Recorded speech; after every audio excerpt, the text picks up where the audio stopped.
अस्सलामुअलैकुम स्टूडेंट्स, आज हम एक इंटरेस्टिंग क्वेश्चन सॉल्व करेंगे।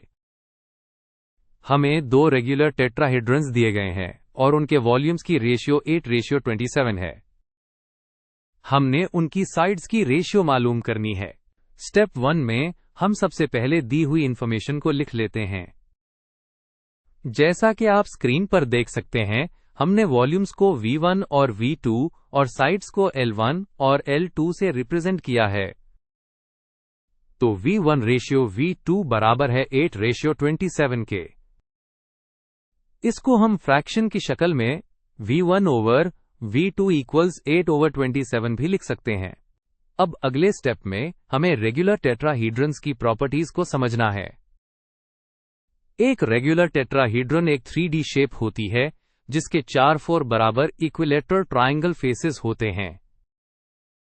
क्योंकि सब रेगुलर टेट्राहीड्रॉन्स की शेप एक जैसी होती है, इसलिए हम उन्हें सिमिलर सॉलिड्स कहते हैं। यहां पर एक बहुत इंपॉर्टेंट थ्योरम है जो आपको याद रखना है। वो ये है कि किसी भी दो सिमिलर सॉलिड्स के वॉल्यूम्स की जो रेशियो होती है, वो उनकी करस्पॉन्डिंग साइड्स की रेशियो के क्यूब के बराबर होती है। ये थियरम इस क्वेश्चन को सॉल्व करने की है। स्टेप 3 में हम पिछले स्टेप वाले थ्योरम को इस्तेमाल करके एक इक्वेशन बनाएंगे। जैसा कि थ्योरम कहता है, वॉल्यूम्स की रेशियो साइड्स की रेशियो के क्यूब के बराबर होती है। तो हम लिख सकते हैं V1 over V2 equals bracket में L1 over L2 whole cube. ये फॉर्मूला हमारे क्वेश्चन की बुनियाद है। अब हम अपनी इक्वेशन में जो वैल्यूज हमें पता है वो सब्स्टिट्यूट करेंगे। हमें क्वेश्चन में दिया गया था कि V1 ओवर V2 बराबर है 8/27 के। तो हम V1 ओवर V2 की जगह 8/27 लिख देंगे। हमारी इक्वेशन बन जाएगी 8/27 इक्वल्स L1 ओवर L2 का क्यूब। या हम इसे इस तरह भी लिख सकते हैं कि L1 ओवर L2 का क्यूब बराबर है 8/27 के। नेक्स्ट, हमें साइड्स की रेशियो यानी L1 ओवर L2 मालूम करनी है। इसके लिए हमें लेफ्ट साइड से क्यूब पावर ऑफ 3 को खत्म करना होगा। किसी चीज का क्यूब खत्म करने के लिए हम इसका क्यूब रूट लेते हैं। तो हम इक्वेशन की दोनों साइड्स पर क्यूब रूट लेंगे। जैसा कि आप देख रहे हैं, cube root of L1 over L2 cube बराबर है क्यूब रूट ऑफ 8/27 के। लेफ्ट साइड पर क्यूब रूट और क्यूब एक दूसरे को कैंसिल कर देंगे। चलिए अब स्टेप 6 में क्यूब रूट्स को कैलकुलेट करते हैं।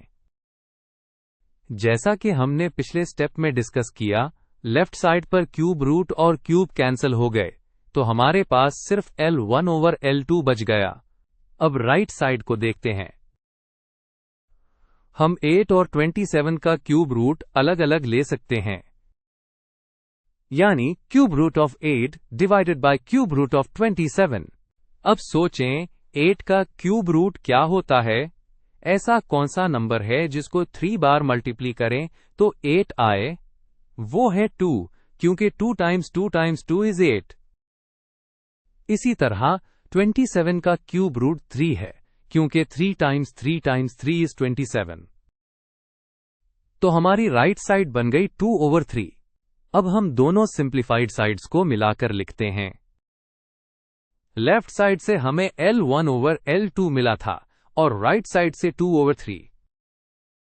तो L1 ओवर L2 बराबर है 2/3 के। इस फ्रैक्शन को हम रेशियो की शक्ल में L1 रेशियो L2 इक्वल्स 2/3 लिख सकते हैं। तो स्टूडेंट्स, हमारा फाइनल आंसर आ गया है। दोनों रेगुलर टेट्राहीड्रॉन्स की साइड्स की जो रेशियो है वो है 2/3। ये हमने सिमिलर सॉलिड्स के वॉल्यूम और साइड लेंथ के रिलेशनशिप को इस्तेमाल करके फाइंड किया है। उम्मीद है आप सबको ये कॉन्सेप्ट अच्छी तरह समझ आ गया होगा।